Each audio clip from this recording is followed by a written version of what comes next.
আমি রাজা দিগন্ত। কে তুমি সুন্দরী? আমি রূপমণি, সারা দেশের সেরা রূপসী।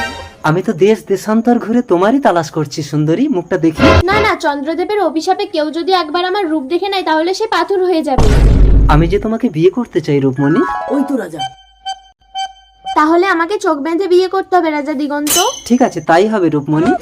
এই সুযোগে রাজা রূপমণিকে যখন মালা পরাতে যাবে তখন তুমি গলা পেতে দেবে। আর রূপমণি? ওকে তো আমি বিয়ে করব। রানী রূপমণি, আজ থেকে আমি অন্ধ সেজে সারা জীবন তোমার রূপ অনুভব করব। রাজপ্রাসাদে চলো রানী। তুমি আমাকে লগ্নভ্রষ্ট করলে।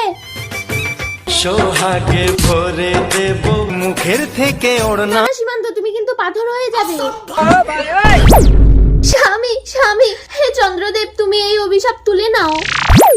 কোন প্রকৃত রাজা যদি ওকে দুচোখ দিয়ে দৃষ্টি দেয় তাহলেই ও পাথর থেকে মুক্তি পাবে।